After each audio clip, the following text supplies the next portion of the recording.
Welcome back to the Toffee Blues, your source for all things Everton. And today it's the 24/7 news report with me, Ellis Nordhoff.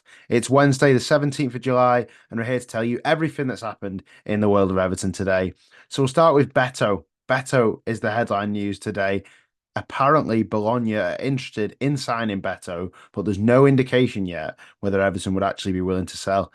Alan Myers told us this, and it's the first really that we've heard of Beto potentially leaving. There's been a few murmurs, but this is concrete. If it's come from Alan Myers, you can trust that. And it's a bit of a surprise. We only bought him a year ago and we haven't actually paid a penny for him yet. We paid around £30 million, and that was offset for the second year, I think, for financial reasons, of course. And now maybe he'll be going out the door. And I think overall that's pretty sad. If that was the case for him to be leaving, he's just a player that I really like. I don't know what you guys think. Do let me know. But he's one of those players that he wears his heart on his sleeve.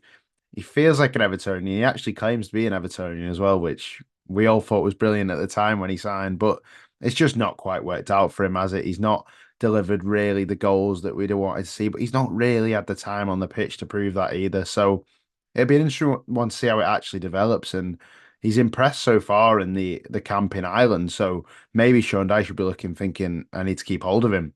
But we did do a little poll for you guys, and you guys let us know what you thought. 48.9% of you said that you would sell Beto, 17.2% said you were unsure, and 33.9% said you would not sell Beto. That was 970 voters. So it seems overall more people would want to sell him than not. So we'll have to see how that one transpires. But next, Everton have apparently registered their interest in Calvin Phillips. Manchester City's Calvin Phillips, of course, formerly of Leeds as well. And this is Football Insider, so not necessarily as trustworthy a source as Alan Myers, for example, but you never know. There could be something in it. He's also a player that we've tracked quite a lot, it seems. We've always been linked with him. Maybe it's the easy link, just another Premier League club and a player who's probably on our level, really. And when he joined Manchester City, he was highly touted as one of the best midfielders around, and he was doing great things for England as well. And then it just didn't really work out at Man City and went on loan to West Ham, and it all went completely wrong, didn't it? So I'm looking at this one with caution. If we do have an interest, we haven't made a formal offer yet, but if we do have an interest, I'm not too sure if I want him, to be honest. He's not the player that we would have been signing 2 years ago, is he? I don't think he's a player with much confidence at the moment. And maybe he does just need a fresh start, but I'd be treading carefully with this one, really. On paper, he completely suits the Dutch system, doesn't he? You know, a combative, tenacious midfielder. That's the kind of player that he is. And maybe it could work as a bit of a stopgap, perhaps while we're developing the likes of Timur Abunam. If we bring him in for a year on loan, it could just help ease that transition, I suppose, between Onana leaving and then eventually the younger players coming through. So once again, it's a very early tentative link, so we're not too sure if it's going to get anywhere, but that has been reported today. And talking of West Ham, the next thing on the news today is that apparently they're interested in Dominic Calvert-Lewin. So West Ham have apparently been discussing a move to sign him. He's on their list, and it appears that Calvert-Lewin seems to want to move at this point. Everything is pointing towards him not signing the contract and him leaving Everton. So the Daily Mail have said that West Ham are interested, and it's an option that you would almost certainly put him with on paper. You'd think, oh, West Ham will want him. He's a striker that suits the West Ham kind of past of number nines as well. They like their strikers like we do. And for me, though, seems like a bit of a sideways step for him. I don't think going to West Ham would necessarily transform the latter stages of his career. And I don't know if they pay much more than we were set to pay.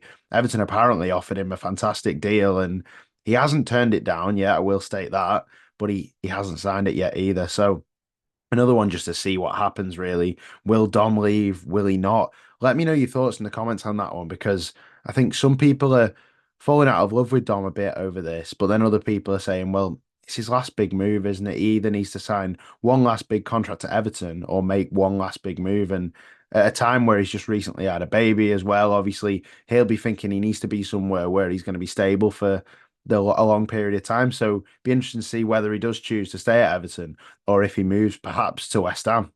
I'd say it's a sideways step though, really. Next up, you're going to have to bear with me on the name here, but apparently According to Santi Auna, Everton have an interest in Montpellier and Switzerland defender Bachir Omaragic. I've not heard of him either.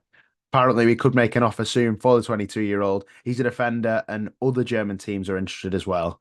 It's a very light link at the moment. Again, maybe it's just agent talk. Who knows? He's 6'1", and there's 4 years left on his deal, so who knows how much he'd cost, but we'll have to wait and see. Can't tell you too much about him, to be honest. Some news that actually wasn't Everton news, but has a direct link to us, is actually Manchester United have all but signed Lenny Yoro today from Lille for 50 million plus 12 million pounds in add-ons. So he's a centre back and he's 19. So you know what that means, of course. That probably signals the end of their pursuit of Jarrad Branthwaite. And unbelievably, they're throwing derisory offers at us for Jarrad Branthwaite, insulting us, insulting him. Yet they'll go and buy a 19-year-old centre back from Lille for 62 million. Who knows? Who knows what's gone on there? Man United fans seem to be really happy and seem to be trying to wind Everton fans up about it, which is interesting because it seems like Jarrad Branthwaite would have been a better signing for them, but I think we'll leave them to that really. And finally, the kit came out today. At last, the home kit has finally been released. It's been revealed and released on the same day. It's now available to buy. The link is in our description if you do want to buy it as well. I'm pretty happy with it, to be honest. It's a nice kit. It's got a unique design, and it's the first one from Castor, our new manufacturer, as well. So, looking forward really to seeing what kits they create for this season and beyond, because we've had Hummel for a while now, and it was time for a change, I think. And the contract came up, and then Castor come in, but fans seem to like it overall. I do want to know your thoughts because I know kits can be real controversial topics, can't they? Some people are saying they wanted something a bit more of a commemorative kit, perhaps, to Goodison. We haven't really got that there. Apparently, it is the design from one of our earliest kits. It might have been the first kit at Goodison, but it doesn't quite scream retro, does it? And I think some fans wanted something a bit more like that. But I do think there may be a commemorative kit towards the end of the season, which we'll play in our last game. That could also happen. But for now, this is the home kit. Go and buy it if you want it. It's out now, £75 for the replica shirt and £110 for the pro shirt. I know some people aren't too happy about that either, and I think that's generated a lot of discussion, of course, because they've gone up by £10 from last year, which is quite interesting. But let us know what you think about that. But that wraps up all the news from today.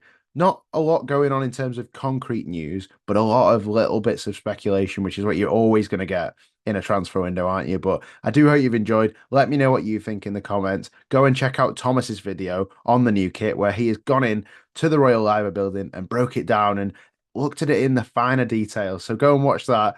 Let me know what you think of the kit and hope you've enjoyed the video. See you later.